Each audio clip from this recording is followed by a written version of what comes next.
নমস্কাৰ বন্ধু বান্ধৱীসকল, কি খবৰ আপোনালোকৰ? আশা কৰিছোঁ আপোনালোক সকলো ভালে আছে।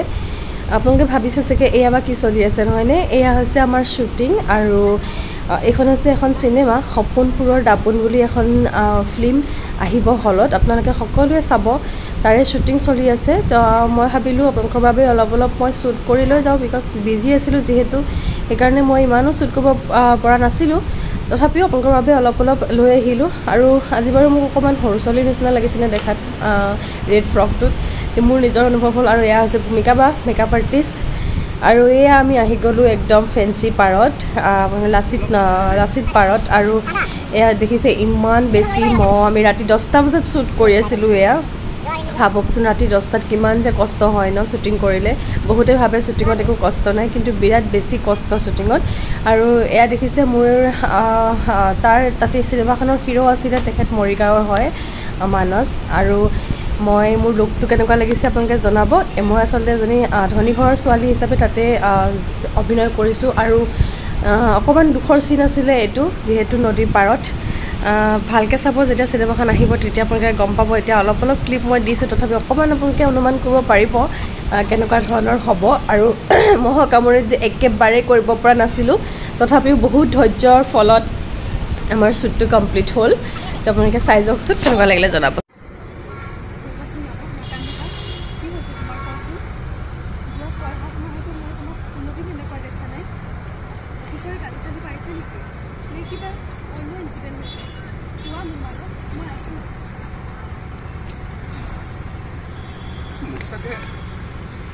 কালি আৰু ইয়াত দেখা নাপালোঁ। কিয়? মই গাঁৱলৈ যাম বুলি ৰজাৰাণীক কামবোৰ কৰি তেওঁলোকৰ পৰা সহায় বিচাৰিম। তেওঁলোকে নিশ্চয় সহায় কৰিব।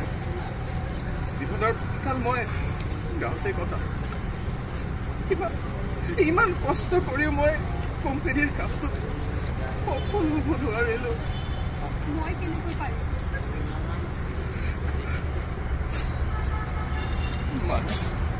মানে তুমি অবিহনে মই কেনেকৈ জীয়াই থাকিব পাৰিম? মানে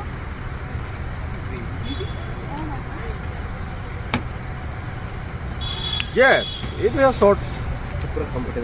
অ' তৃষ্ণা, তই কালৈ লাভ লেটাৰ লিখি আছ দে?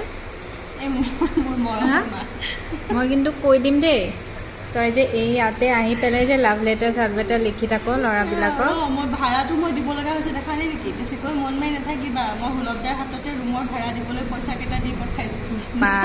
অসমীয়া মোক দেখাচোন, অসমীয়া লাভ লেটাৰ লিখিয়ে নাপালোঁ, গম পাইছেনে? এতিয়া কেনেকৈ লিখিম? হোৱাটছআপৰ যুগত মানুহে লাভ লেটাৰ লেখেনে আজিকালিও? এইটো মানে অল্ড লাভ চলি আছে। মাই গড, 24 মেল পুৰাণী লাভ ষ্টৰী। বেলেগ দে। এক্সপিৰিয়েঞ্চ কেনেকুৱা তৃষ্ণা? এক্সপিৰিয়েঞ্চ বঢ়িয়া, ভাল লাগিছে। লাভ লেটাৰ লিখি নাজানো, বাট মানে মানুহখিনিৰ লগত কাম কৰি বিৰাট ভাল লাগিছে। আজি লুকটো মোৰ এয়া মই পিন্ধিছোঁ দেই। টিকলি মিকলি হৈ আছে দে আমাৰ তৃষ্ণা, আজি কিউটি পাই একদম ভাল লাগিছে। ভাল লাগিছে আজি তৃষ্ণা। মোৰ নাজানো দেই, কিন্তু আপোনালোকে প্ৰেম কৰি কেনেকুৱা পালে মোক এটা সাংবাদিক কৈছে। আৰু কোনে কোনে লাভ লেটাৰ লিখিছে ন এইটো যুগত 24ত? কিন্তু এতিয়াও কোনোবা আছে লিখা, কিন্তু আছে নেকি? আছে কিছুমান গাঁৱত, কিন্তু চলি আছে মানে, জানো মই কিন্তু নাই দেখা দেই। আছে কিছুমান এনেকুৱা নহয় যে আমাৰ হাতত মোবাইল আছে, চবৰ হাতত মোবাইল আছে বুলি এনেকুৱা নহয় যে চবৰ হাততে মোবাইল দিব। কিছুমান এনেকুৱা গাঁও আছে যাত কাৰোবাৰ ছোৱালীৰ হাতত মোবাইল নাথাকিবও পাৰে। মানে তৃষ্ণাৰ কথাখিনি শুনিব দে চবে। তৃষ্ণাই মানে শিকাই আছে চবকে। এতিয়াও স্কুলবিলাকত কিছুমান স্কুলত চলে লাভ লেটাৰ দিয়া। বা দেখিছা, তৃষ্ণাই মানে বহুত জানে। দেখিছা, তৃষ্ণা মানে নহয় শিকাই আছে চবকে, মানে এনেকে লাভ লেটাৰ। মই মানে এইটো লাভ লেটাৰ লিখি পেলাই ফটো উঠাই থবি দেই, ব্লগত দিব লাগিব, মানে চবেই শিকক আৰু ন, যাৰ হাতত মোবাইল নাই। কি দেখিম মই একো বুজি পোৱা নাই। কোনে কোনে লাভ লেটাৰ লিখি কমেণ্ট কৰিব কিন্তু ন।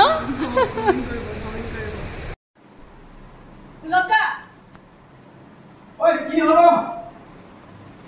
শান্তি নাই আৰু দেই। কোৱা কি হল? আমি এটা কৰি আছিলো, ধুনীয়া কৰি দেখিছো নে ঘৰ? দেচোন কোৱা কামত ইয়াত আহিব নোৱাৰা নেকি দে কোৱা গান গাইছে সৰি ভাওটা ফুল ইয়াত আহাচোন আৰু আহ